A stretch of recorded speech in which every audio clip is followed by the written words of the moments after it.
my class pictures when I was a junior in high school, that almost all but one came back with a strange sneer and not a smile.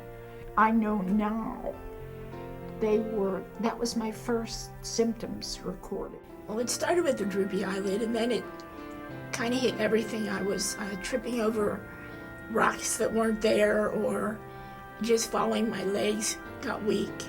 I had been quite athletic, a singer, piano player, and I began to have trouble walking.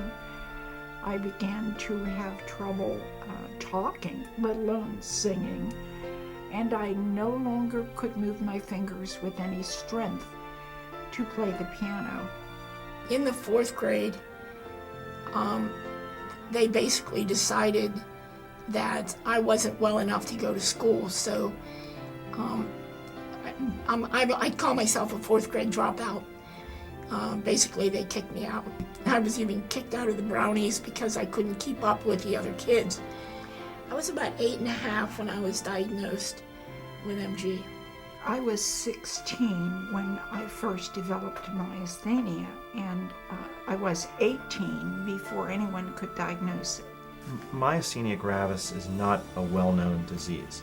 Since myasthenia gravis occurs perhaps in 30 per 100,000 in any particular population, implying that there are perhaps 600 or 700 patients with it in western Pennsylvania, this is not a very large number. And despite the fact that all physicians learn about myasthenia gravis in medical school, they may never recognize a patient with the disease if they don't think about it. It's not like a broken leg or a heart attack or pneumonia, which is very common. And certainly there are people who have died who were either misdiagnosed or not diagnosed promptly enough. And therefore, there certainly is a need for people, especially neurologists, anesthesiologists, and general physicians, to understand what the symptoms are and how to at least exclude or determine that the diagnosis is present. My parents saw a little story in the Pittsburgh paper about people who were interested in myasthenia gravis were going to meet, and my parents took me to that meeting, took myself and Jim, and the man that had been the leader was totally unable to go on. There weren't more than about 6-7 people there, and my father, who was quite a leader, quite an organizer, my father said, "You can't do that. You can't. My daughter has just been diagnosed, and you are the only hope she has." And in the end, at that meeting, another man stepped forward to be the leader. They called it chairman, president, whatever.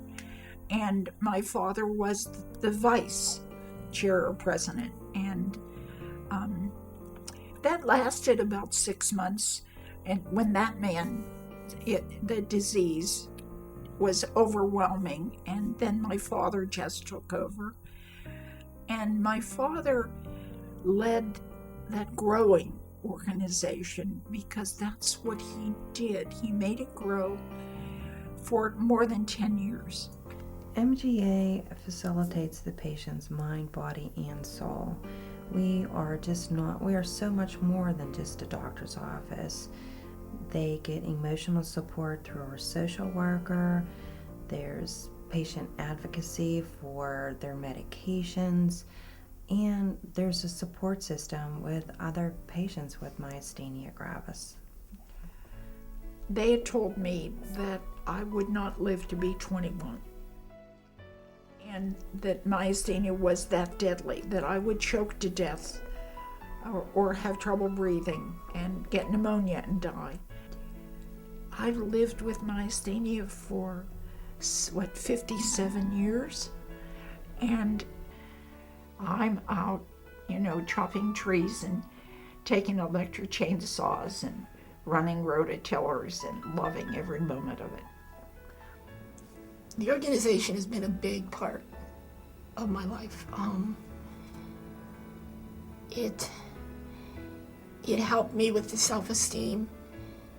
It was because of the social worker here that I got my apartment, that I had the courage to move into my own apartment. It took friends from MGA to help me cross the street by myself downtown.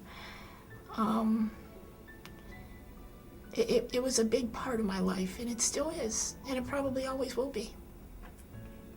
We have had numerous patients who have gone to other neurologists and gotten a plethora of diagnoses, whether it's rheumatoid arthritis or the psychological things, and to have them come and actually get a diagnosis and find a home and get the correct treatment. We have had many people who said that they would not be here today if it were not for this organization. Thank you, Mr. Sayanga. Thanks, Mr. Sayanga.